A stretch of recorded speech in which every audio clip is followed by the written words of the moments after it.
Kemendikti-Saintek menjadi salah satu kementerian yang terdampak kebijakan efisiensi anggaran dengan total pemotongan anggaran 14,3 triliun rupiah dari total pagu anggaran 56,6 triliun rupiah. Hal ini berdampak terhadap program beasiswa dan bantuan pendidikan tinggi yang anggarannya terancam kena pangkas. Berikut informasi selengkapnya, tunggu apa lagi bersama Kata Oma.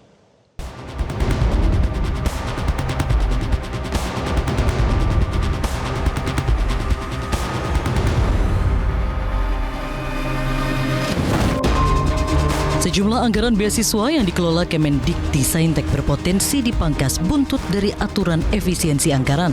Kemendikti-Saintek terkena efisiensi anggaran sebesar 14,3 triliun rupiah dari total pagu anggaran sebesar 56,6 triliun rupiah.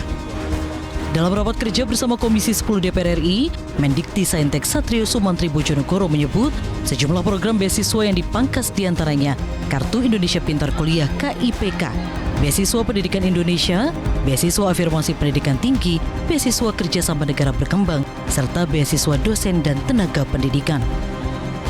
Program KIP Kuliah misalnya, yang memiliki pagu awal 14.698 triliun rupiah, kini dipangkas menjadi 1.319 triliun rupiah. Meski begitu, pihaknya tetap mengupayakan agar tidak ada pemotongan karena bentuknya bantuan sosial. Bantuan sosial, beasiswa, 698 triliun, kemudian efisiensi oleh Dirjen Anggaran, sebesar 1,31 triliun, 9%. Kami usulkan kembali supaya tetap pada pagu semula, yaitu 14,698 triliun. Anggota Komisi 10 DPR RI menyatakan, anggaran-anggaran yang bersifat bantuan sosial seharusnya tidak dipotong, karena hal ini merupakan bentuk ketidakpatuhan pada Inpres nomor 1 tahun 2025. Berdasarkan Inpres nomor 1 tahun 2025 itu kan ada bahasa yang berbahasa bansos itu tidak boleh kena efisiensi. Seharusnya ada 200.000 mahasiswa baru yang lulus SMA, dia seharusnya bisa melanjutkan kuliah apabila mereka memang berada dalam keadaan ekonomi yang sangat rendah. Namun dengan adanya efisiensi ini jadinya terancam apakah mereka bisa lanjut atau tidak.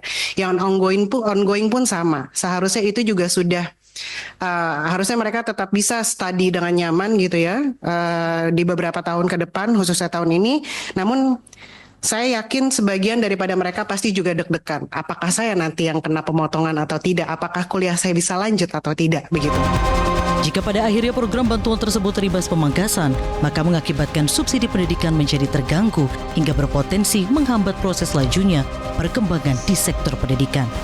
Belum lagi, dampak efisiensi tersebut juga akan membuat penerima KIP sebanyak 663.821 mahasiswa tidak dapat dibayarkan pada 2025 sehingga terancam putus kuliah.